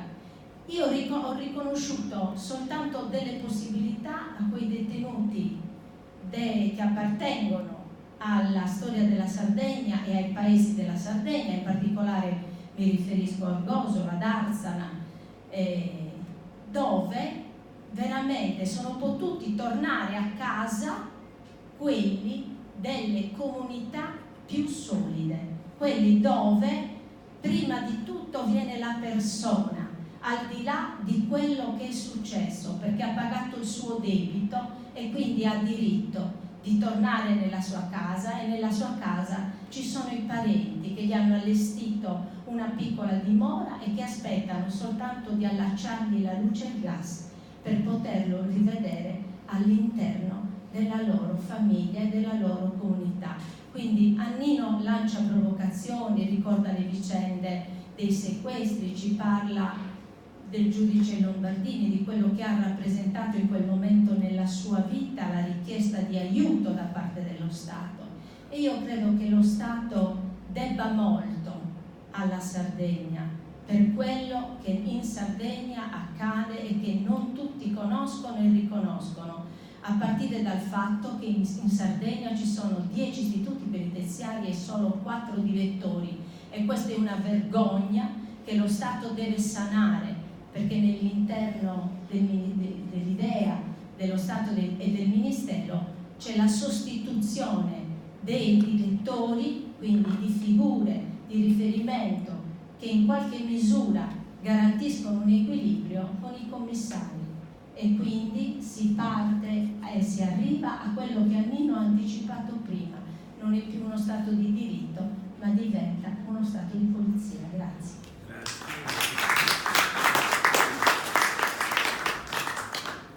A proposito di questo, volevo fare un'osservazione. Io conosco abbastanza bene, per essere originario di Vicchi, la situazione di Mamone come colonia penale. Io mi ricordo che negli anni 70 Mamone produceva il pecorino per tutte le carceri d'Italia, era popolata, e soprattutto i detenuti vivevano bene. Perché? Perché erano in gran parte pastori, e chi non era pastore lo diventava, perché vivevano tutto il giorno all'aria aperta, perché erano sempre obbligati a stare lì, erano ristretti, ma non avevano il confine della cella, potevano lavorare. E mi ricordo bene di episodi di detenuti slavi che, quando stavano per finire di espiare la pena, scappavano da Mamone, andavano a Lula o a Biti, devastavano un bar in maniera tale che li riarrestassero per rimetterli a Mamone, perché si trovavano bene. Cioè, si può espiare in modo civile, in modo soprattutto utile alla società, perché voglio dire, se una colonia penale produce, si sta in qualche modo agevolando qualcosa che lo Stato dovrebbe comprare. Si sta lavorando e quindi c'è l'educazione al lavoro, non c'è la tortura di rimanere chiusi nell'inedia senza poter fare niente, e secondo me ci si inserisce anche in un contesto sociale, perché a quel punto il carcere diventa un vero contesto, lo è sempre, però in quel caso diventa un contesto sociale di persone che sanno di essere utili a se stesse e essere utili al prossimo, e quindi di essere socialmente utili. Bene. Prego.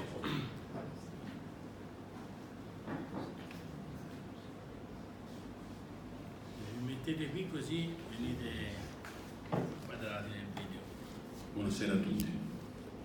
Io sono un grande amico di Annino, siamo stati prima amici di penna, l'ho conosciuto leggendo un suo libro, e poi piano piano siamo diventati 2 fratelli, lo posso dire, perché veramente ci vogliamo bene, e mi ha insegnato tantissime cose, e veramente ho ricostruito un po' tutta una serie di idee che avevo sul carcere da quando ero ragazzino, perché mia madre insegnava vicino all'allora carcere minorile di Giorgino, e io andavo alle scuole elementari, io andavo con lei di tanto in tanto, e sono cresciuto entrando in quella che era la casa per i ragazzini, i minori che erano in quel carcere. Io ho conosciuto delle cose veramente brutte, terribili. Sin da allora mi venne il desiderio di dire: io voglio fare qualcosa perché si cambi questa cultura. Io credo che noi dovremmo uscire tutti da qui stasera, mi permetto di dirlo, forse è un'utopia, ma cercando di essere latori di una nuova cultura. Dobbiamo fare una rivoluzione culturale, c'è bisogno di farla oggi più che mai, perché oggi viviamo in una società veramente che ha perso tutta una serie di valori. Basta vedere i bambini che le mamme, pur di toglierseli di mezzo, gli danno un telefonino, un cellulare, un qualcosa, e lavorano su quello e non fanno lavorare la fantasia e non fanno lavorare altri meccanismi. Abbiamo bisogno di qualcosa di diverso, ma per arrivare a questo, e riparto dal discorso del carcere, curiosamente bisogna proprio partire da quella rivoluzione culturale che ci porti non più a ragionare con la pancia, ma col cervello. Ad ognuno di noi, se succede un evento terribile, dobbiamo dirlo con molta onestà, ci viene voglia di prendere quella persona che ha commesso il reato, buttarlo via o metterlo dentro una stanza, buttare la chiave e chiudere. Ma questo è un ragionamento istintivo. Poi ci deve essere uno Stato che invece è superiore a queste cose, che ragioni su queste cose. E più volte con Annina abbiamo parlato di questo fatto. Cioè io sono per, diciamo, non più il carcere, non chiamiamolo carcere, creiamo una casa famiglia dove c'è una sorta di, brutalmente diciamo, raccolta differenziata. Bisogna non mettere dei carcerieri, dobbiamo mettere delle persone che abbiano capacità professionale per rieducare, se c'è da rieducare, per recuperare le persone che entrano lì dentro. Ma come si può pensare che un ragazzino che a 18 anni, a 20 anni maneggia la droga, entra in un carcere e senza una guida ne possa uscire migliorato? È impensabile, è impensabile. Come si possono pensare certe cose? E poi la gente giudica con estrema facilità, ma può capitare in tutte le famiglie un evento terribile, può capitare ad ognuno di noi. Quindi bisogna cercare di fare veramente un cambiamento culturale. Il carcere, nel carcere c'è tanta umanità, è una cosa incredibile. Io ci sono entrato più volte, ho cominciato al carcere minori di Quartuccio, poi a Boncammino, poi a Uta. Nel carcere c'è tanta umanità che va recuperata. È chiaro che se non c'è un nuovo modo di concepirlo, casa famiglia, un posto dove uno entra, può studiare, può lavorare, viene anche retribuito per quello che fa e poi si paga pure la retta magari, però intanto si sta accantonando magari un minimo di pensione, ma sta recuperando la propria dignità, perché è un essere umano come tutti noi nati in una famiglia. Questo è il ragionamento che bisogna cercare di fare. E quando Annino più volte mi ha raccontato delle cose, ancora di più ho cercato di trasmettere a chi mi stava vicino questo concetto. Certo, uno ha commesso anche un reato, ma voglio dire, da che cosa è stato portato a commettere quel reato? E allora ragioniamo. È chiaro che il pedofilo va seguito in un certo modo, il femminicida va seguito in un altro modo. Ci vuole una struttura adeguata, non carcerieri. Non far entrare una persona in carcere in quella maniera schifosa e vile che Annino ben conosce, che si usa oggi, dove non c'è nessun rispetto per l'essere umano. Uno deve entrare lì dentro e stranamente, curiosamente, per se stesso deve trovare quell'ambiente che nella società non ha trovato, un luogo di accoglienza. Allora dobbiamo sforzarci, grazie proprio a tutto il lavoro che fa Annino con i suoi libri, di trasmetterli però partendo dai ragazzi nelle scuole, cosa che Annino ha fatto a Mela con le ragazze. È un lavoro che va fatto perché tutto parte da quando si è piccolini. E vorrei associare il discorso del carcere ai ghetti. Quando noi parliamo di Santeria, parliamo di altri quartieri. Finché creiamo ghetti, creiamo potenziali delinquenti. Se invece ci abituiamo a stare, a mettere insieme il ricco con il povero, chi ha studiato con chi non ha studiato, e abituarsi a stare insieme in società, come diceva Nino il caminetto, o sedersi d'estate fuori di casa, seduti sulla seggiolina e chiacchierare con la gente, ci riporta veramente a ragionare più col cuore, col cervello, che non con la pancia. Grazie. Nell'ospitare altri interventi, mi permetto solo di buttare sul tavolo anche un'altra questione che insomma Maurizio Veneziano tra l'altro nel difendere l'istituzione penitenziaria però ammetteva essere davvero uno dei grandi problemi attuali, cioè lui diceva banalmente: guardate che le nostre carceri oggi in una gran parte dei casi ospitano utenti sbagliati. Cosa voleva dire? Ci sono utenti, cioè ci sono detenuti affetti da patologie varie, tra le quali quelle correlate alle stupefacenti eccetera, ma non solo, che non dovrebbero essere in carcere perché dovrebbero essere collocati altrove, ci vengono mandati, diceva lui, noi li ospitiamo ovviamente con gli stessi paradigmi degli altri, ma questi sono detenuti che hanno quel tipo di connotazione personale che nel carcere non trova alcuna risposta e men che meno la trova dalla riforma del 2008 in poi, quando poi il tema sanitario è stato spostato sul Servizio Sanitario Nazionale, quindi lui stesso diceva noi non abbiamo più neanche gli strumenti per far fronte a quel tipo di esigenze, per cui è chiaro che in quei casi forse più che in altri non solo non c'è riabilitazione, non c'è, ma addirittura c'è una condizione completamente inadeguata per il tipo invece di servizio che dovrebbe essere reso a queste persone. Quindi se qualcuno vuole aggiungere una cosa, e a questo aggiungiamo anche che buona parte della popolazione carceraria è gente innocente secondo la Costituzione perché non è ancora stata condannata e che subisce lo stesso trattamento. Allora, salve a tutti, innanzitutto volevo fare i miei complimenti, io non conosco la sua storia, però tempo fa io corrispondevo con un altro ex sequestratore di nome Matteo Boe. Mi sono rimaste le parole sue un pochino impresse quando ha detto ho scritto il libro, però mi sono trattenuto nello scrivere quello che volevo in un certo senso per non essere sono stata chiara? Cioè lei ha un pochino ci ha dato diciamo con la mano leggera. Allora, io volevo dire questo, io non mi sento di parlare della giustizia italiana perché mi porterebbero da qua alta.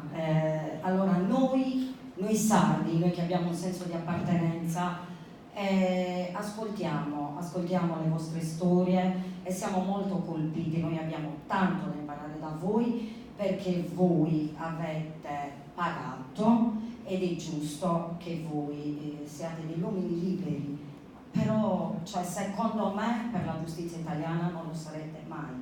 Perché?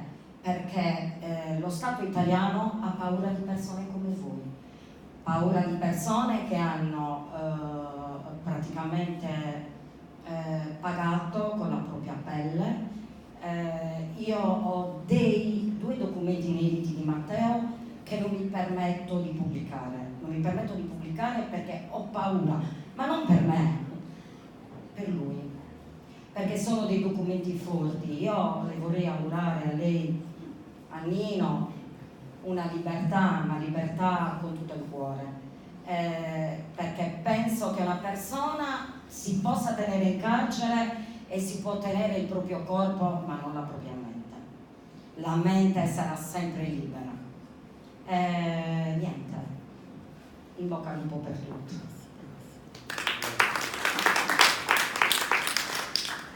Potremmo anche chiedere a Nino qual è la vita del cartolano uscito dopo 30 anni di carcere.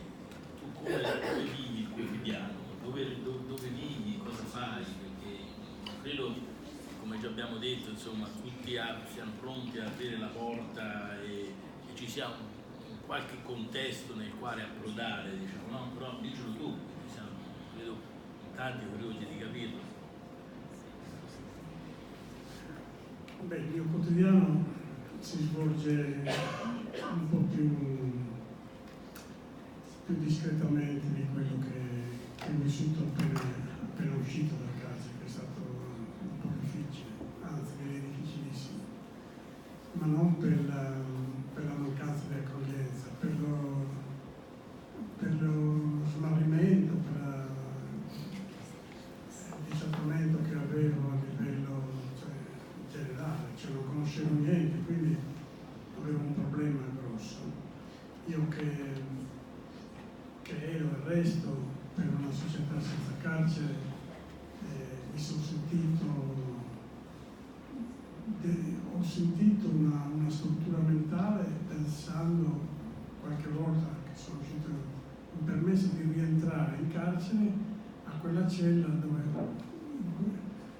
la sentivo come un punto di mia difesa, ecco. che all'esterno vivevo, quello che non mi apparteneva più nulla, non c'era niente di cui io vivevo negli anni 70, non potevo viverci. Quindi ho avuto una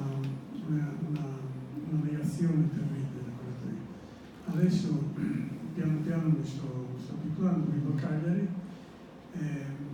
vado a coltivare in maniera volontaria in 2 o 3 posti, di cui anche la Canavera. Insomma, riesco a andare avanti. Ho chiesto un anno di sospensione della condizionale, perché anche questo considero che faccia bene per interrompere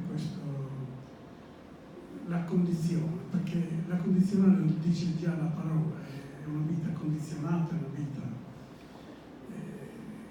insomma, dove io comunque resto critico anche da parte dei controlli che ricevo, perché i controlli secondo me dovrebbero avvenire nell'orario che mi hanno imposto, cioè io devo rientrare alle 11 e uscire alle 6 di mattina, e quindi mi aspetto il controllo alle 11:05 oppure alle 6:05, sarebbe nell'arco di rispetto di questi 2 orari. Invece il controllo avviene magari all'1, alle 2 o alle 3, questa interruzione di sonno, e quindi uno, quando io vado a letto, dormo pensando che magari all'1, alle 2 vengono a trovarmi, vengono a visitarmi, e anche con la paura, e se c'ho un sonno pesante non li sento, perché se non li sento segnalano che non mi hanno trovato in casa, e se segnalano che non mi hanno trovato in casa io vado in carcere. Cioè non è che può succedere che io abbia un sonno pesante, questo non viene descritto. Quindi questi pericoli, questi problemi li vivo quotidianamente. Io avevo scritto un libro, Mai, l'ergastolo nel suo quotidiano. Io sono ancora nell'ergastolo nel mio quotidiano, lo vivo ancora, malgrado non torno in carcere, però sono aggrappato e non sono neanche più, non sono un ex ergastolano, ma sono un ergastolano a tutti gli effetti. Quindi la vivo, comunque va bene perché sono anche questi incontri che io ho voluto in questi anni, ho cercato, li trovo e questi mi aiutano, e quindi sì, con una certa paura, ma si va avanti e sono convinto che in ogni caso si arrivi a un miglioramento, speriamo. Fino ad oggi no, i miglioramenti non ci sono, né a livello penale né a livello carcerario, come ho detto già prima, inutile ripetersi, sono peggiorati e tendono a peggiorare, questo è il guaio. Poi per il resto, ecco, a me mi sostiene quello di fare del volontariato, di andare in campagna, coltivare. La campagna per me è restata sempre nella mia memoria, il bestiame, quindi l'aria aperta, la condizione, mi ritengo ancora un pastore dei richiedenti. Grazie. Il dottor Russo. Prego.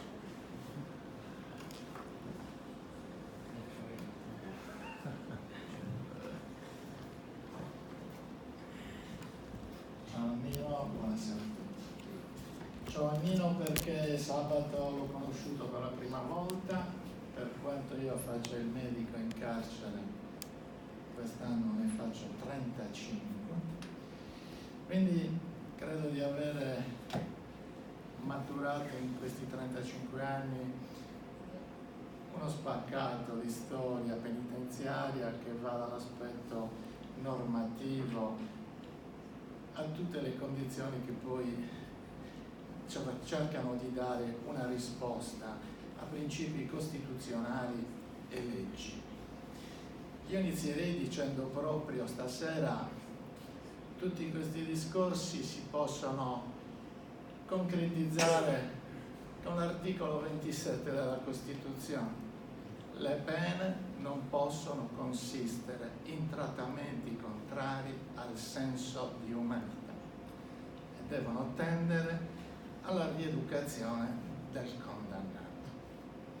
Quindi questo, Annino, è un principio del 1 febbraio del 45, quando inizia la nostra Costituzione italiana. Essendo medico, ovviamente, voi potrete dire, come molti mi dicono, ma cosa vai a fare in carcere? Il medico, perché c'è gente che sta male. Quindi l'idea che c'è nel collettivo immaginario è che il carcere, come dicevo di prima, la chiave la prendi, la butti via, perché da piccolino ti dicevano se fai da cattivo ti mando il riformatorio in carcere.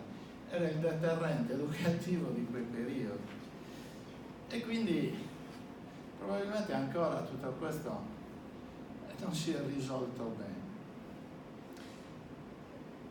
Quindi da medico devo dire ancora che un altro articolo costituzionale garantisce a noi medici di tutelare la salute in carcere. Voi potrete dire, perché parla un medico e non c'è un magistrato, un direttore o un avvocato? Ve lo spiego io, perché io sono qua. Perché la libertà è un bene che ormai è compromesso. È compromessa perché la società vuole la pena. Noi medici siamo chiamati a salvaguardare l'altro bene della persona, la salute. Questa è strumentalizzata o è reale. Quindi, come dissi un paio di mesi fa alla proiezione del film di Cucchi al Palazzo di Giustizia, prendendo la parola come oggi, vedo davanti a me tanti angeli custodi, quelli che portano dentro e quelli che mettono fuori, ovvero era una parodia sui magistrati e sui penalisti.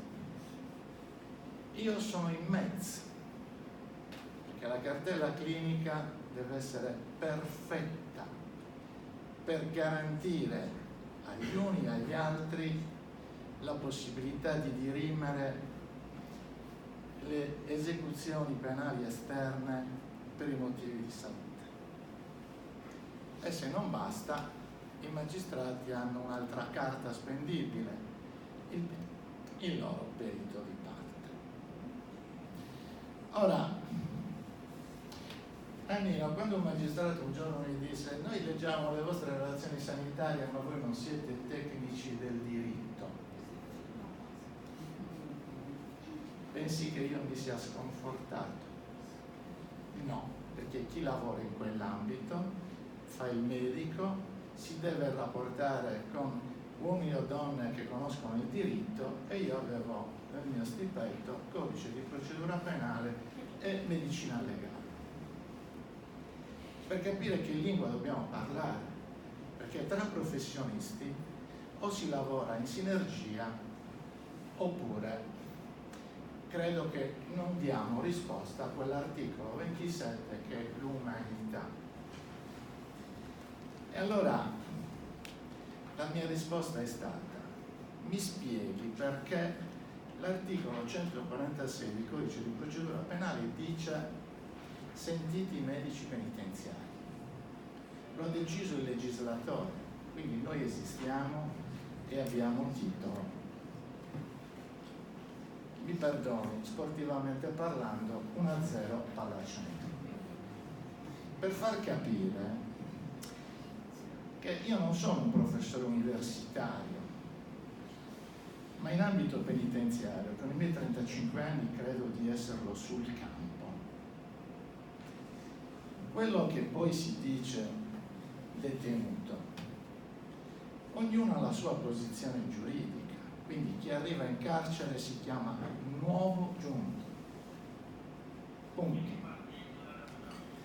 che poi sia in custodia cautelare perché c'è da studiare un problema e quindi il rischio che fugga e allora il magistrato lo mette dentro, ma poi c'è chi ha avuto il primo grado di giudizio, ma poi c'è chi ricorre, chi appella, e ognuno ha un magistrato alle costole diverso dalla posizione, e noi relazioni sanitarie, perché sempre quel bene salute lo dobbiamo salvaguardare noi come serietà professionale, ma dobbiamo anche parare un attimino le spalle.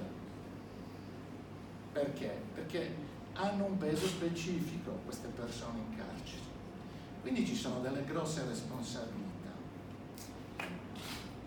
Detto questo, prima ho sentito Maria Grazia Caligaris, con la quale viviamo ormai anni di storia penitenziaria, e lei è l'unica eco che porta le problematiche, perché una volta l'eco era quando eravamo medici penitenziari del Ministero Giustizia, perché c'erano i convegni, si parlava e la materia girava.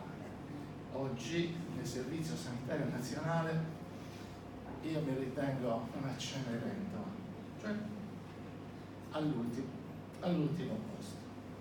Però, scusatemi il termine, devo parare le chiappe alla gente, che dall'alto poi richiama. Allora c'è qualcosa che non funziona. Io meriterei forse un posto di responsabilità con 35 anni, ma nessuno lo fa. Ci sono altre logiche. Annino, sono scomodo perché io ho difeso gli interessi, perché prima di essere medico sono un uomo e come tale quei valori di libertà, di salute, li vivo anch'io come te e li difendo. Oggi ho questa opportunità per poter offrire questa mia esperienza nei confronti di chi è bisognevole proprio di quei recuperi dentro e fuori. I detenuti poi 41 bis, gli enti di sicurezza non dipendono da una gestione sarda, è ministeriale, li gestiscono loro in tutta Italia. La Sardegna è comoda territorialmente parlando, lo era già ai tempi di Borsellino e Falcone con l'Asinara. Questa mano ha stretto quella di Luciano Ligio, quella di Raffaele Cuto, però come lui persone tutte d'un pezzo, come si usava a dire una volta. Tanto è vero che l'incontro scorso, quando chi moderava diceva che c'erano dei dubbi su Annino con le Brigate Rosse dove condividevano esperienze penitenziarie, io ho messo i miei dubbi, perché noi sardi abbiamo un'altra cultura. Le Brigate Rosse allora avevano un'evoluzione diversa della società italiana. Noi avevamo la nostra esperienza di sardi, lui ha detto pastore. Questa era la nostra cultura, quella che lui ha ereditato quando è nato nel 1951. Ma tornando indietro alla storia della nostra Sardegna e ai Savoia, le chiudende limitavano gli spazi della campagna ai pascoli, tutte quelle logiche che era la vita di questa nostra gente di Sardegna, perché quella per loro era vita, fonte di reddito, cercare i terreni per il pascolo. Quindi non a caso sconfinamento e quindi reati, perché il pascolo andava e quindi tu l'hai anche descritto bene, hai detto che da bambino seguivi i carabinieri quando andavano e quindi il tuo gregge si era disperso. Quello è un reato per la logica della cultura sarda. Come si può condividere questo con i brigatisti? Io che ho conosciuto detenuti per sequestro di persone, hanno tranquillamente detto: io appena nato avevo già una strada segnata, il mio DNA, la faida, la mia storia. Quindi Noi abbiamo un retroterra culturale molto diverso da altre realtà delinquenziali che non sono condivisibili. L'altro giorno in carcere arriva un ragazzo davanti a me e usciva un anziano, sezione alta sicurezza. Scusa se mi permetto, l'anziano al giovane dice: questo è del mio paese. Per voi è una pacca d'affetto, probabilmente. Per me era invece un segno di gerarchia.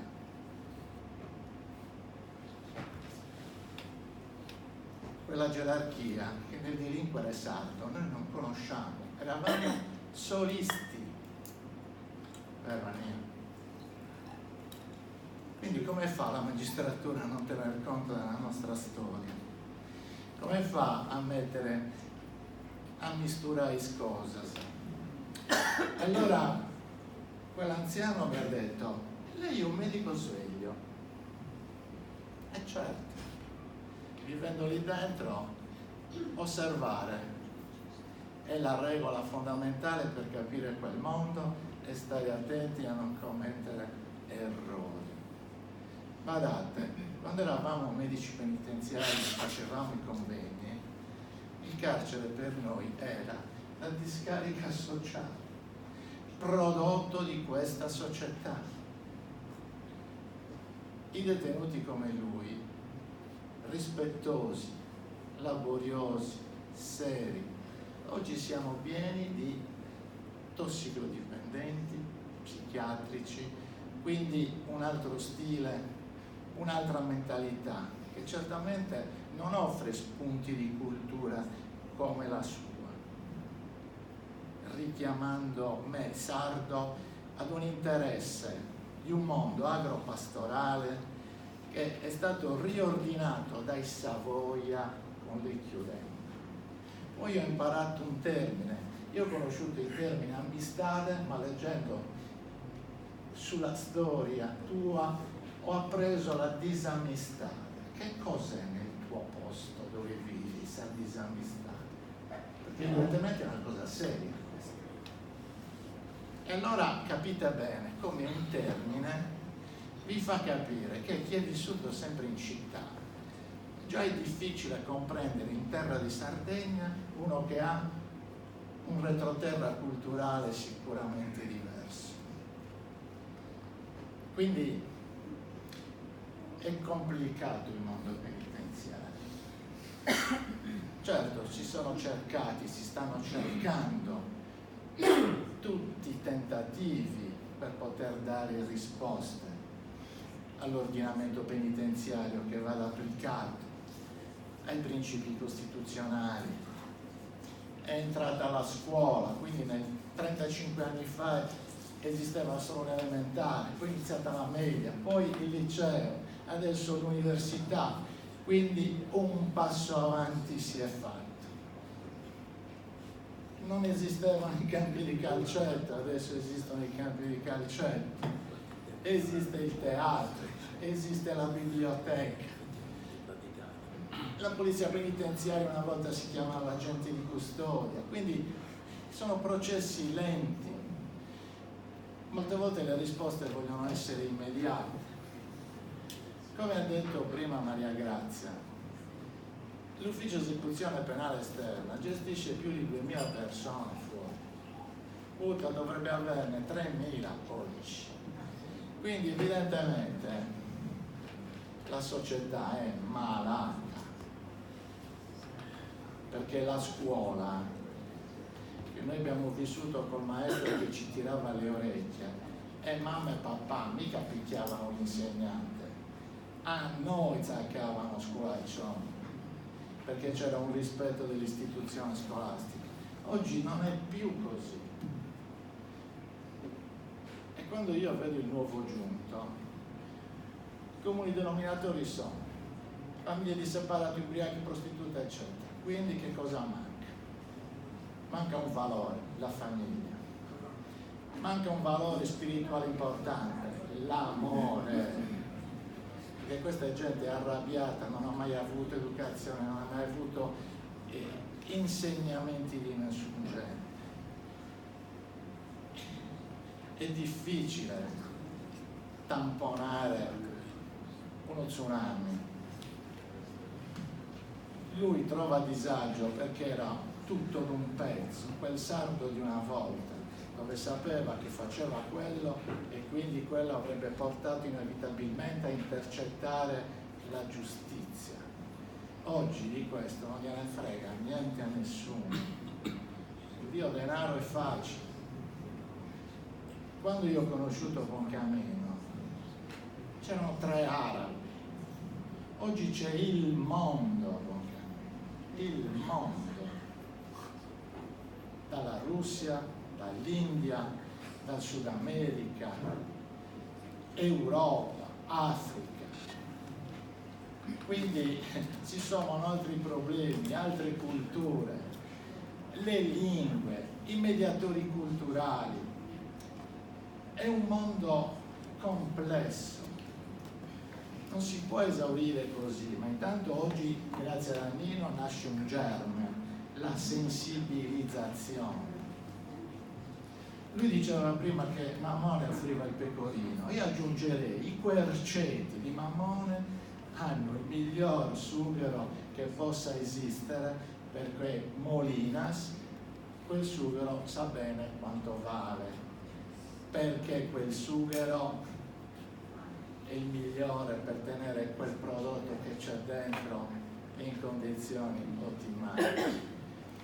Questa Sardegna, forse è ora che anche noi ci muoviamo per rispettarla e farla rispettare. Annino, guarda che cosa hai mosso. Sabato era avanti ieri, 3 giorni fa. Io la mia domenica l'ho passata leggendo la tua storia, però chi ha scritto di te è ritornato indietro proprio al riordino sardo, dopo che i Savoia ritornano, le chiudende, e quindi tutta una serie di cose che servivano per riorganizzare il mondo della campagna. Tu appartieni a quel mondo che io ho sempre rispettato e ho conosciuto anche grazie agli ergastolani che io ho conosciuto in Sardegna e in carcere, perché si dialoga, quella umanità io la offro. A un magistrato ho detto, io così non lo posso fare a Zia Maria, come faccio nel mio ambulatorio, perché la gente che mi vede subito segnala, dottor Russo ha un atteggiamento confidenziale col detenuto. Un detenuto che merita rispetto dal punto di vista umano, poi il resto è la detenzione e il mio ruolo. Questo è il punto. Ho detto alla magistratura, voi avete un'idea di fotocopia sanità esterna con quella interna. È coartata quella interna alla sanità penitenziaria, non è la stessa. Certo, però scusate se mi sono dilungato, ma questi passaggi non si conoscono. Quindi è un grande lavoro da fare. Sicuramente a Danilo grazie, perché mi ha riportato a curare l'interesse della storia della nostra terra e soprattutto a continuare a difendere quei principi per i quali tu ti stai battendo. Grazie. Dobbiamo avviarci rapidissimamente alla conclusione, perché già sono le 20:20, volevo anche sentire l'editrice, insomma, per un saluto conclusivo. C'è una battuta? Prossima volta. No, basta sia una battuta, No, perché purtroppo siamo arrivati alle 20:30. Allora, parlare di sistema giudiziario in Sardegna non è come parlare di sistema giudiziario in altre regioni d'Italia. È chiaro che la tendenza dello Stato è quella di creare dei pianetti paralleli a quello della società normale, eccetera, eccetera, che non è praticamente un pianeta che non deve dialogare col resto della società. Quindi qui già c'è tutta la violazione. Le carceri, per come sono strutturate, sono l'esempio di come lo Stato violi per primo i diritti dell'uomo. Io avrei voluto affrontare un altro problema che però non c'è uno spazio stasera, lo faremo in altre occasioni perché il libro verrà ancora presentato in altre situazioni, però non bisogna dimenticare che la chiave di lettura per noi sardi è un po' particolare perché rimette in discussione quelle che sono le relazioni fra lo Stato e la Sardegna, quindi lo scontro dei codici a partire dai codici dei Savoia al codice fascista, quello della Repubblica Italiana di oggi e così via. Quindi io riporterei il dibattito un po' su questo binario. Mi dispiace, io adesso chiudo qui, grazie. Saluto conclusivo, non potete mancare. Grazie mille. Intanto mi associo ai ringraziamenti dei padroni di casa che ci hanno aspettato. Paolo, tante grazie di averci ospitato e soprattutto perché questa occasione ci dà l'opportunità di affrontare questi argomenti che sono di grande importanza e di cui poco se ne parla, come l'intervento di Maria Grazia Caligarisi e di Claudio Lusso, che ci hanno portato alla ribalta queste drammaticità. Ecco, io mi auguro che ci saranno altre occasioni e grazie a tutti di essere presenti. Grazie a voi. Romagno, chi vuole trattenersi è più che benvenuto. Adesso ci spostiamo per il buffet che è stato organizzato, come accennavo in apertura. Grazie di nuovo, a presto.